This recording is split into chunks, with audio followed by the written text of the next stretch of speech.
everybody, it's me again, Naira. I'm sure you remember me and you missed me, right? Today we are going to have a virtual tour in this part of Yerevan. Together we are going to explore the magnificent statue of Vartan Mamikonyan, and later on we will continue our tour to the Vernissage open air market, which is considered to be one of the biggest open air markets here in Yerevan. There we will explore all the little and big things such as the paintings, art crafts, wooden crafts, handworks, carpets, etc. So I'm sure you'll enjoy it today as well. Are you ready? Then let's start. So we are standing now in front of the magnificent statue of Vartan Mamikonyan. The statue of Vartan Mamikonyan is 70 meters high and is made of wrought copper. The author of the statue is the famous Armenian artist and sculptor Yervant Kochar. So Vartan Mamikonyan, who is he actually? If you ask me, I would say he's one of the most beloved and popular Armenian heroes in Armenian history. Even if you ask the children to name their favorite Armenian hero, I'm sure they will give the name of Vartan Mamikonyan. Vartan Mamikonyan was the supreme commander of the Armenian forces and led the most decisive battle in Armenian history, which was the Battle of Avaraj. So why was this battle so important and why was it decisive? Because it was about keeping the Christian faith alive for the Armenians. According to many Armenian historians, the Persian rulers pressured the Armenians to convert to the Zoroastrian religion. Although the Armenians were only Christian for 1 century, which is quite a short period, the Armenians didn't like this idea because they were very attached to the Christianity. So this led to a rebellion, and the rebellion led to the Battle of Avaraj in the 5th century. The Battle of Avaraj is considered to be the first battle in defense of the Christian faith. Although the Armenians did not win the battle, but they actually had a great victory because from now on they could practice the Christian faith freely. And would you like me to prove that Vartan Mamikonyan is indeed one of the most beloved and popular heroes of Armenia? Just 1 minute. Hi. What is your name? My name is Ashot. Ashot, can you tell me who is your favorite Armenian hero? My favorite hero is Vartan Mamikonyan. Wow, and can you tell me who this statue has made? Yervant Kochar. Very good. Thank you very much, Ashot. Have a nice day. After knowing many details about Vartan Mamikonyan, I think it's now time to go to the biggest open air market in Yerevan, Vernissage. Shall we go?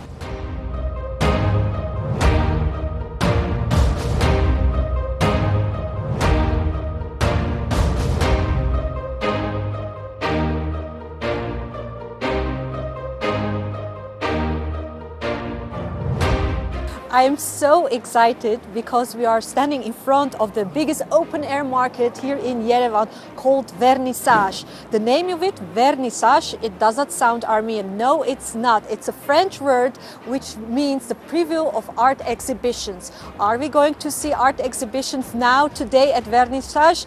Yes, of course. But it's not only going to be paintings, it's going to be different kind of things, such as wooden work, handicrafts, lace, needlework, souvenirs made of different kind of stones, jewelry, carpets, you name it. Together we will go and explore this beautiful and interesting market. Are you ready? Let's go.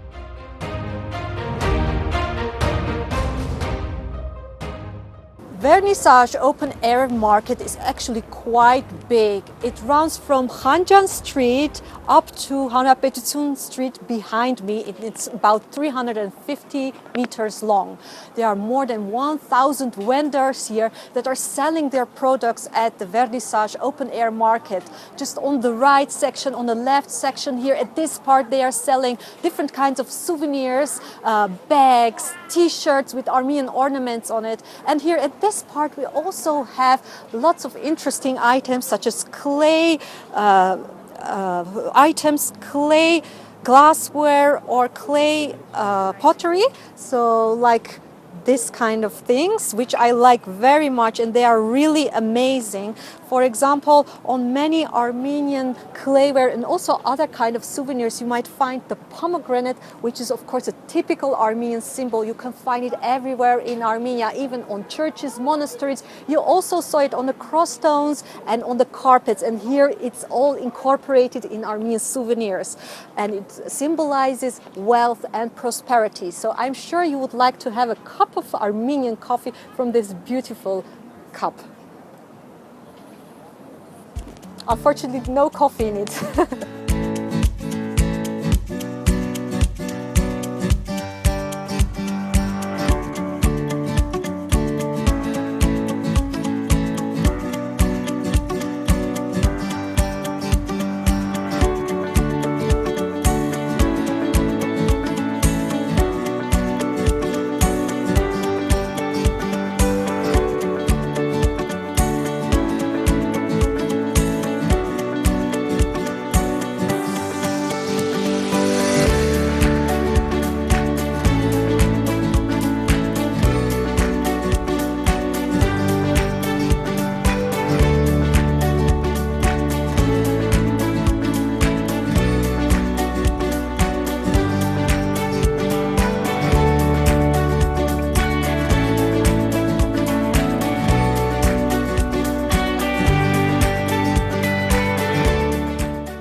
To go back to your childhood memories, then I will certainly show you some items that will bring you to your childhood, such as the slinging tap. You see they have different kind of ornaments on it. And we also have another kind of game, which is the slingshot. Let me show you.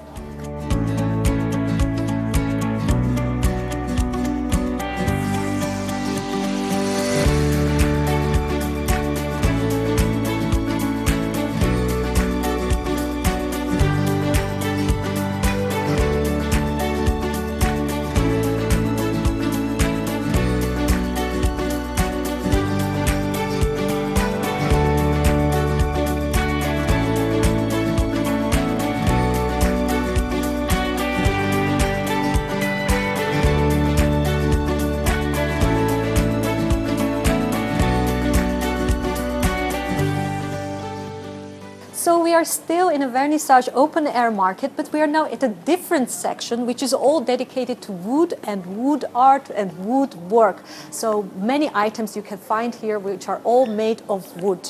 This gallery, professional carving gallery, is named after Hracha Ohanyan, and here you can find many items which were made of wood, and they are all chess tables of backgammon, which are ancient games that were played here in Armenia. By the way, chess is an obligatory subject in Armenian schools, so every child in Armenia learns to play chess.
I am very impressed by all this artwork and wood carving, and I really want to know more details about the carvings and the woods that are exhibited and sold here at this part. So I want to invite the representative of the professional carving gallery named after Hracha Ohanyan to ask him some questions about this place. Բարև ձեզ Վան, շատ ուրախ ենք, որ մեզ ընդունել եք այստեղ։ Կարող եք մեզ ներկայացնել մի քիչ ձեր ցուցադրությունից եւ ձեր բացառիկ նմուշներից։ Ձեզ կարող եմ առաջարկել նման մոդել։ Մասիս ուրվագծով մոդելը մեր ընկերության հեղինակային աշխատանքն է։ Հենց մտքի հեղինակը Հրաչյա Օհանյանն է, ում անունով գործում է մեր ընկերությունը։ Մոդելը պատրաստված է ամբողջությամբ հաճարենու փայտից, ձեռագործ աշխատանք է։ Տեսեք, դետալները ձուլված են բրոնզից, բոլոր տեղ նշվում է մեր ընկերության լոգոն եւ վեբկայքը, որպես վստահեք, որ փայտը բնական չորացված է։ Մոդելը տրամադրում են 25 տարվա երաշխիքային կտրոն արտադրական բոլոր դեֆեկտների համար։ Նշեմ, որ միակ ընկերությունն են Կովկասում, որ փայտին տրամադրում են 25 տարի երաշխիքային կտրոն։ Ունենք նարդու տարբեր չափսեր, կցանկանայի ամենափոքր չափսը նույնպես ցուցադրել ձեզ, ներողություն։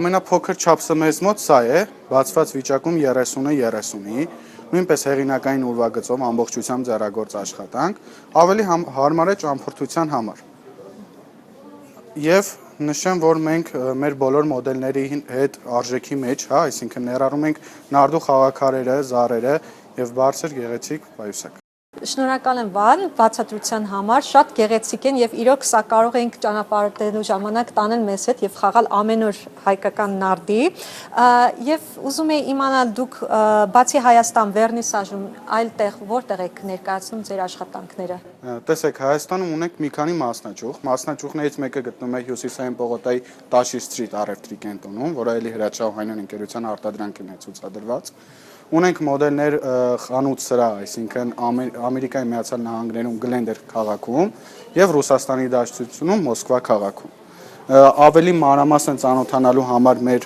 խանութ սրահն են, կարող եմ ձեզ տրամադրել մեր վիզիտ քարտը, որտեղ գրված է մեր վեբկայքը եւ բոլոր տեսականին, որը ցուցադրված է խանութ սրահում, կարող եք տեսնել մեր վեբկայքը։ Շատ շնորհակալ եմ Վան ջան, կարծում եմ, որ շատ հետաքրքիր է, որ նաև վաճառում եք ձեր արտադրանքը Ամերիկայում եւ Ռուսաստանում եւ ցանկանում եմ, որ ամբողջ աշխարհում մեկ կարողանաք հանրաճանաչ դառնա եւ կարողանաք տարածեք ձեր ապրանքանիշը։ Ձեզ ենք շնորհակալ, ձեզ մաղթում եմ լավ օր։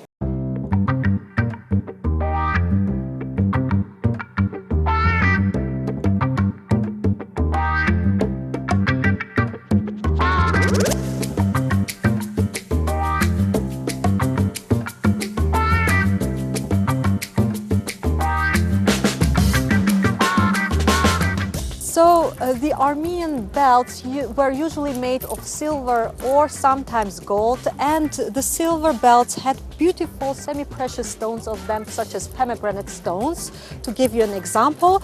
And as I said, the Armenian women who were married, they wore the belt on their body, and it protected them from diseases and evil eye. Besides that Armenian women wore belts over their body, they also wore headbands such as this one. This is a very amazing and beautiful exemplar, again with pomegranates on it. And they wore it like this over their head. You see, it already makes an interesting sound, and this sound was made to get evil away from them, and of course to be a beautiful decoration on their head.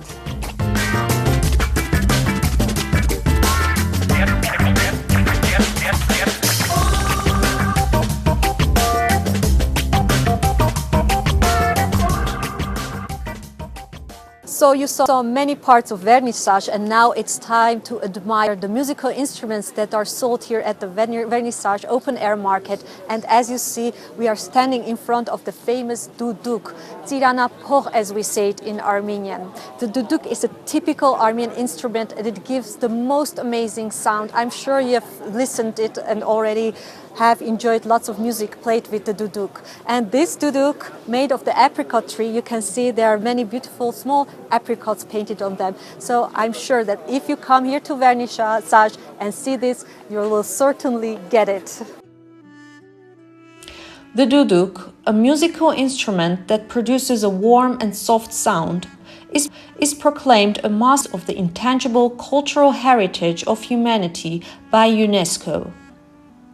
The duduk is a double reed instrument with ancient origins, having existed since at least the 5th century, while there are Armenian scholars who believe it existed more than 3,000 years ago. Some historians claim that the history of the Armenian duduk music is dated to the reign of the Armenian king Tigran the Great, who reigned in the 1st century BC. The instrument is depicted in numerous Armenian manuscripts of the Middle Ages, and is actually the only truly Armenian instrument that has survived through history and can be seen as a symbol of Armenian national identity. The most important quality of the duduk is its ability to express the mood of the Armenian language, which is often the most challenging quality to a duduk player. In Armenia, the duduk is also known as tsirana pokh, which translates as soul of the apricot tree. This is because the duduk is made especially from the apricot tree. The sound of the duduk has become known to wider audiences through its use in popular film soundtracks. The beautiful sound of the duduk can be heard in the famous movies and TV series The Gladiator, Syriana, Blood Diamond, and The Game of Thrones. One of the most famous Armenian duduk players is Jivan Gasparyan, who reintroduced the duduk into the world and gained international fame and recognition. He has won 4 medals at UNESCO worldwide competitions and has the title Master of Duduk.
I'm sure that women will like this section of Vernissage because lots of scarves are sold here and they're all made of silk.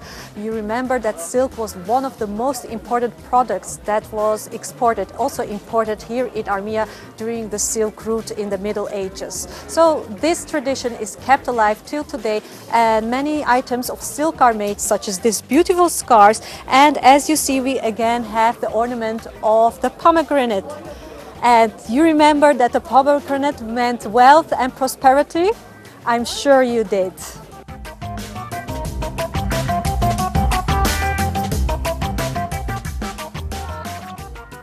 So we walked through Vernissage Open Air Market. I hope you enjoyed it and I hope you found your favorite item in this market. And now I think it's time to continue our virtual tour and go to the Museum Institute of Architecture named after Alexander Tamanian, where we will see the exclusive exhibition of architect Rafael Israelian.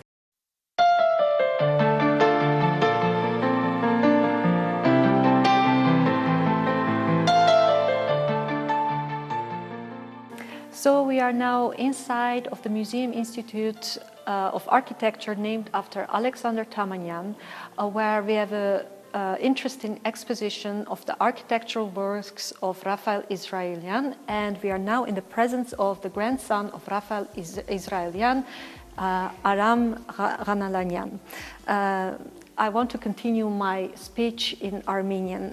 Բարև ձեզ, շատ հաճելի է հյուրընկալվել այս թանգարանում եւ գիտենք արդեն որ այստեղ ներկայացված են Ռաֆայել Իսրայելյանի գործերը, կխնդրեմ մի քիչ ներկայացնեք իր գործերի մասին, գործունեության մասին եւ այլ հետաքրքիր փաստեր իր մասին։ Բարև ձեզ, շնորհակալ եմ։ Առիթը, որ այս ցուցահանդեսը կայացավ, դա Ռաֆայել Իսրայելյանի արխիվի հանձնումն էր ճարտարապետության թանգարանին, ինչը շատ մեծ նշանակալի իրադարձություն էր։ Իսրայելյանի արխիվը հաշվարկվում է շուրջ 10,000 նմուշ, որոնք հիմա պատշաճ կերպով կուսումնասիրեն, պատշաճ կպահպանվի եւ կկատարվի հանրահռչակման ուղղված բազում աշխատանքներ, որոնցից ինչ ասեմ, առաջին քայլը, առաջին գործը այս ցուցադրությունն է, որ այստեղ մենք այսօր կարող ենք տեսնել։ Սա Ռաֆայել Իսրայելյանի աղբյուր հուշարձանների ցուցադրությունն է, որը իրականացում է առաջին անգամ առանձին աղբյուր հուշարձանների ցուցադրություն։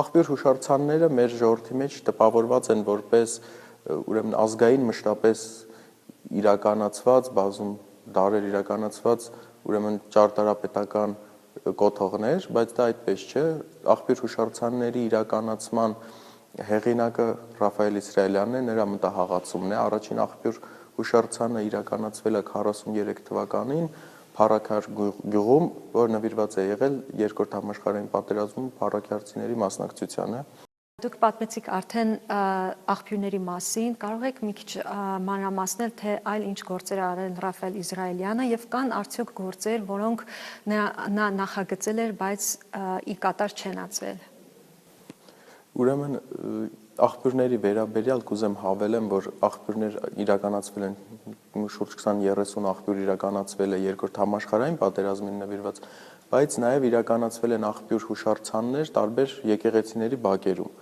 Ասենք հայտնի են մեզ Հռիփսիմեի բակում, Գանեի, Գեղարդավանքի բակում իրականացված աղբյուրներ։ Այսպես սյուժետայնությամբ էլ տարբեր են եղել, հիմնականում Իսրայելյանի մոտ ընդհանրապես մշտապես եղել է հերոսական, հաղթական թեմատիկան, անգամ Եղեռնին նվիրված նրա ճարտարապետական փոքր ուրեմն կոթողը, որը Էջմիածնի բակում է տեղադրված, նույնպես կրում է ժողովրդի վերհառնելու, այդ տրագեդիան վերապրելու եւ հաղթական ուրեմն նորանոր ձեռքբերումներ ունենալու ուրեմն թեման։ Իսրայելյանի ընդհանրապես հին ճարտարապետներին, հին դպրոցի ճարտարապետներին հատուկ էր բազում էսկիզային տարբերակներ ունենալ բոլոր շինությունների, որոնք իրականացրել են եւ հարկ է նշել, որ այդ տարբերակները հավասարազոր էին իրենց իրականացման արժանի լինելուն։ Այսպես չէր, որ մի շինություն վերցնել, ինչ որ մշակել եւ միանգամից կառուցել, ոչ, շատ տարբերակներ, որոնք նույնիսկ վերաճել են մի շինության ուրեմն նախագծից մյուս որոշակի տարբերակներ։ Իսրայելյանի շատ ու շատ չիրականացված նախագծեր կան, ինչպես աղբյուր հուշարձանների մեջ, այնպես էլ մնացյալ ճարտարապետական տարբեր տիպաբանական ոճերի, ինչպես բնակելի շինություններ, հասարակական շենքեր, այնպես էլ արդյունաբերական։ Այստեղ էլ հարկ է նշել Անի քաղաքին ուղղված ուրեմն հյուրանոցի շինությունը, որը պետք է կատարվեր Անին մեր կողմից մաքսիմալ մոտ գտնվող բարձունքի վրա, որտեղ պետք է տուրիստները գային եւ նային, ուսումնասիրեին Անի քաղաքը, այնինչ մնացել է։ Հետաքրքրական չիրականացված ուրեմն նախագծերից մենք այստեղ կարող ենք տեսնել ուրեմն Աբովյան փողոցի վերնամասում գտնվող աղբյուր հուշարձան, կասկադաձև բավականին մեծ մասշտաբի ուրեմն աղբյուր հուշարձան, որում ինչպես տեսնում ենք այստեղ տարբեր տարբերակներ են, ինչպես վերը նշեցի, իր մտահաղացումներ արվել, բայց այստեղ օրինակ մենք կարող ենք տեսնել Իսրայելյանի ուրեմն նվիրվածությունը հայկական մշակույթին, հայկական բանահյուսությանը, առակներին, այստեղ օրինակ կարող ենք շատ հստակ տեսնել վիշապի եւ վիշապին խոցող հերոսական կերպարին, որը ինչպես մեր հին ավանդույթներում կար, վիշապը եկել էր, զավթել էր աղբյուրը, ժողովուրդը չէր կարողանում ջուր խմել եւ հերոսը, հերոսական կերպարը խոցում է չար ուժին։ Շատ տարբեր տեղեր կարող ենք տեսնել ուրեմն հայկական առակները, հենց գինու գործարանի պատին կարող ենք տեսնել աղվեսի եւ խաղողի առակը պատկերող հարթականդակ, բազում այլ շինություններում։ Արժեքավոր ուրեմն ցուցանմուշներ կան այս ցուցադրությունում, որոնք մտահաղացումը եղել է մեկ բան, բայց իրականացվել է նույն ուրվագծով բացարձակ այլ շինություն։ Ցուցադրության այս հատվածում ուզում եմ ցույց տալ շատ հետաքրքիր օրինակ, ինչպես հեղինակը ուրեմն ծավալը մշակել է մեկ կառույցի համար, մեկ մտահաղացմամբ, բայց նույն ծավալը օգտագործվել է նույն կոնտուրը բացարձակ այլ ուրեմն հուշարձանի իրականացման պարագայում։ Այստեղ մենք շատ հստակ կարող ենք տեսնել, նշմարել ուրեմն այս աղբյուր հուշարձանների ուրեմն խմբի մեջ Մուսալերան հերոսամարտի հուշարձանի ուրվագիծը, որը ունեցել է բնականաբար ինչպես այլ ուրեմն նախագծեր շատ ու շատ տարբերակներ, բայց շատ հստակ երևում է այդ եռամաս բաժանմամբ ուրեմն ուրվագիծը, որը իրականացված է այստեղ փոքր մասշտաբով, իսկ իրականացվել է որպես հերոսամարտի թանգարան, հուշարձան, լրիվ մեկ այլ տեղ, լրիվ այլ տեղանքում, այլ լանդշաֆտի վրա, եթե այստեղ ցածր ուրեմն լեռների շրջանակում է, ապա իրականացվել է հենց բարձունքի վրա, որը հաղորդել է այլ հերոսական ուրեմն ծավալ։ Ահա, այստեղ տեսնում եմ շատ հետաքրքիր նմուշներից մեկը, որը իրականացված գործերից մեկն է, եթե չեմ սխալվում, եւ ես ինքս նմանացնում եմ այն խաչքարին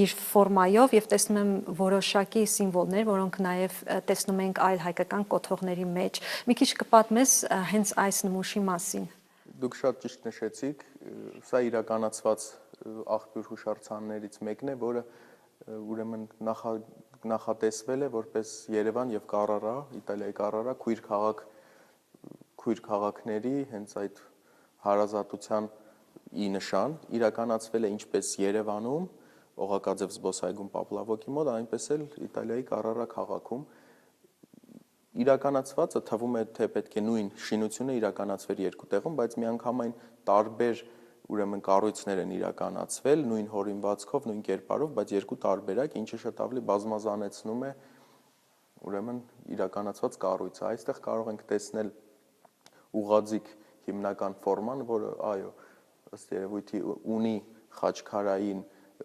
կոմպոզիցիա, այստեղ մեր խաչքարն ինչպես է դասական մեջտեղում ծոր աշխարհն է, մոլորակն է, նրա վրայից վեր է հառնում կենաց ծառը, այդ մտահաղացման կոմպոզիցիոն լուծման առումով սա միանգամայն համեմատելի եւ համադրելի է։ Իրականացված տարբերակում կարող ենք տեսնել աջ եւ ձախ հատվածներում ուրեմն խոյեր, որը ավելի տեկտոնիկա է հաղորդում այս աղբյուր հուշարձանին։ Վերևում այս տարբերակում օրինակ հազարան բլբուլն է երևում, նշված է ուրեմն իրականացման տարեթիվը լատիներենով։ Մենք կարելի ասել ամեն օր վայելում ենք Ռաֆայել Իսրայելյանի աշխատանքները Երևանում եւ Երևանից դուրս, բայց կարծում եմ մեր հանդիսատեսը միգուցե լավ չճանաչի Ռաֆայել Իսրայելյանի հայտնի գործերը, որ խնդրեմ կպատմես կամ կմատնանշես ամենահայտնի գործերը, որոնք կատարել են Ռաֆայել Իսրայելյանի կողմից։ Միանգամայն ճիշտ եք, ճարտարապետների ընդհանրապես, ինչ ասեմ, տխուր կողմը իրենց գործունեության, որ շատ ու շատ շինություններ ժողովուրդը չգիտի թե ով է իրականացրել, այդ հեղինակային ճանաչողության հարցը շատ ակտուալ է։ Ռաֆայել Իսրայելյանի ձեռքին են պատկանում շատ ու շատ հայտնի շինություններ, ինչպիսիք է Սարդարապատի հուշահամալիրը, մոնումենտը, եկեղեցիներ Սուրբ Սարգիսը, Նյու Յորքի հայկական եկեղեցին, Միլանի, Մոնտեվիդեոյի գինու գործարանը, բազում ճարտարապետական փոքր ձևեր, բնակելի շինություններ քաղաքի տարբեր հատվածներում, շատ էական ուրեմն մի շինության մասին կուզեմ առանձնահատուկ խոսել, դա Չարենցի կամարն է, որը ժողովրդն է տվել այդ անունը, Իսրայելյանը այն նախագծել էր եւ անունը մտածել էր որպես Արարատի տաճար, քանի որ այդտեղից հրաշալի երևում է Արարատը, ճարտարապետական լեզվով ասած, այդ շինության դոմինանտը ոչ թե ինչ որ մի կոնկրետ ճակատ է կամ հատված, այլ հենց Արարատ սարն է հանդիսանում այդ շինության դոմինանտը, հիմնական ուրեմն առանցքը։ Չարենցի կամարը որպես ճարտարապետական ուրույն կառույց ունի իր դերը հայկական ճարտարապետության մեջ շատ վառ դերը։ Նա օրինակ է թե ինչպես կարող է շինությունը աշխատել դինամիկ տարբեր իր ռակուրսներից, թողնելով լրիվ տարբեր ուրեմն եւ հուզմունքներ եւ տպավորություններ։ Մոտենալով Չարենցի կամարին մեզ երևում է բլրի վրա փոքր մի շինություն երկթեք տանիքով եւ բացվածքով։ Գնալով մոտենալով ուրեմն Չարենցի կամարին մենք սկսում ենք նշմարել նրա մեջ Արարատ սարը, ինչպես Արարատ սարը լինի շրջանակի մեջ դրված, շրջանակված։ Շինությունը կարելի է համարել նաեւ էլի մեր հին հայկական ճարտարապետության ուրեմն անալոգներ բերելով, նաեւ մեջտեղի ծավալը որպես, չգիտեմ, զոհասեղան գալով հասնելով կամար նրա մեջ մտնելով արդեն մենք ոնց որ հաղորդակցվենք հենց Արարատ սարի հետ։ Արարատ սարը իր ամբողջ հիանալի վեհությամբ հառնի դիտողին։ Չարենցի կամար ժողովուրդը դրել է այս շինության անվանումը, որովհետև նրա վրա Չարենցի տողերն են հավերժացված եւ էլի սովետական ուրեմն իշխանության ժամանակահատվածում Չարենցի տողերը դնելը եւս շատ մեծ ուրեմն խիզախություն էր։ Այնքան է ոգևորված եղել Չարենցի կամարով հայ ժողովուրդը եւ նրա պայծառ զավակները, որ շատ հայտնի համանուն նկար ունի Մարտիրոս Սարյանը, որ ավելի վերևի ուրեմն բլրից է այն հավերժացրել իր նկարում, որպեսզի ցույց տա հենց կամարը իր ամբողջ գեղեցկությամբ եւ իր ամբողջ այս վերը նշված կապը Արարատ սարի հետ։ Քանի որ սա բացառիկ հնարավորություն էր տեսնելու որոշ աշխատանքներ, որոնք կատարվել են Ռաֆայել Իսրայելյանի կողմից, ես վստահ եմ, որ դիտորդներ կլինեն, ովքեր կուզենան ավել տեղեկություն ստանալ Ռաֆայել Իսրայելյանի գործերի մասին, միգուցե նրա կյանքի մասին, նրա ներշնչման աղբյուրի մասին, որտեղ կարող են մեր դիտորդները գտնել ավելի շատ տեղեկություն Ռաֆայել Իսրայելյանի եւ նրա գործերի մասին։ Ռաֆայել Իսրայելյանի գործերի մասին բավականին համապարփակ եւ մեծ քնթենթով կայք գոյություն ունի, որի հեղինակն եմ ես, հիմնադրված 2008 թվականին, ըստ երևույթի առաջին անհատական ճարտարապետի մասին կայքներ, դուք կարող եք գտնել rafaelisraelian.com եւ risraelian.com դոմեյններով, կայքը մշտապես համալրվում է, այնտեղ կարող եք գտնել ամբողջ շինությունների ցանկը նրա ճիրականացված կառույցները, նյութեր նրա մասին, հաղորդումներ նրա մասին իրականացված, հոդվածներ իր գրած, իր մասին գրված, ժամանակակիցների հուշերը իր մասին, լուսանկարներ, տեսանյութեր եւ բազում հոդվածներ, որ հիմա էլ գրվում են նրա մասին։ Շնորհակալություն Արամ, ես ինքս շատ տպավորված եմ ամեն ինչով եւ հույսով եմ մեր դիտորդները շատ հետաքրքրված կլինի այն ամենի մասին, ինչ դուք պատմեցիք։ Ես եմ շնորհակալ։ Շնորհակալություն։